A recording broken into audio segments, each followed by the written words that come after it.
Ishan intended to retire to a solitary place and practice a special discipline of the Gayatri, through which Brahman is invoked. But the master said that the knowledge of Brahman was not possible without the complete destruction of worldliness. Further, he said that it was impossible for a man totally to withdraw his mind from the objects of the senses in the Kali Yuga, when his life was dependent on food.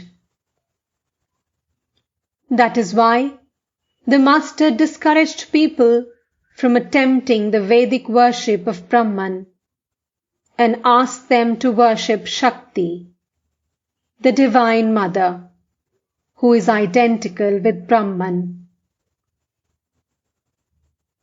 Master to Ishan: why do you waste your time simply repeating Neti Neti? Nothing whatsoever can be specified about Brahman, except that it exists. Whatever we see or think about is the manifestation of the glory of the primordial energy, the primal consciousness. Creation, preservation and destruction, living beings and the universe, and further, meditation and the meditator, bhakti and prema, all these are manifestations of the glory of that power. But Brahman is identical with its power. On returning from Sri Lanka, Hanuman praised Rama, saying, "O Ram, you are the supreme Brahman, and Sita is your Shakti. You and she are identical." Brahman and Shakti are like the snake and its wriggling motion. Thinking of the snake, one must think of its wriggling motion. And thinking of its wriggling motion, one must think of the snake. Or they are like milk and its whiteness. Thinking of milk, one has to think of its color, that is whiteness. And thinking of the whiteness of milk, one has to think of milk itself.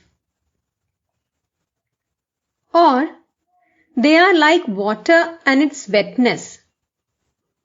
Thinking of water, one has to think of its wetness. And thinking of the wetness of water, one has to think of water. This primal power, Mahamaya, has covered Brahman. As soon as the covering is withdrawn, one realizes, I am what I was before. I am thou.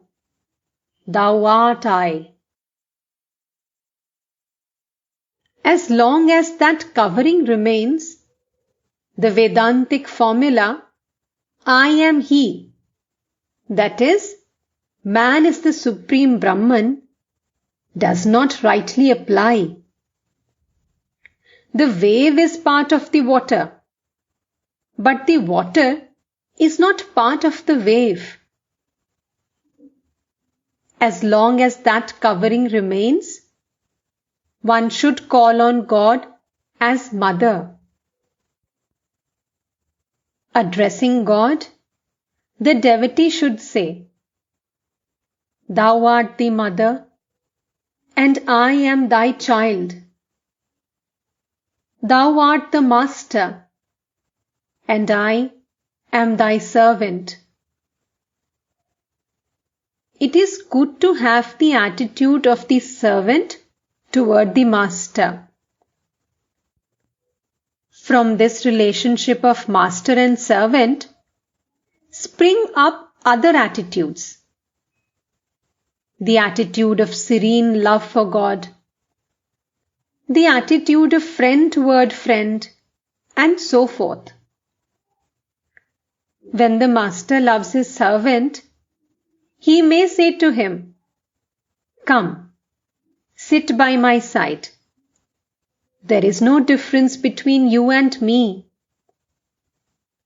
But if the servant comes forward of his own will to sit by the master, will not the master be angry?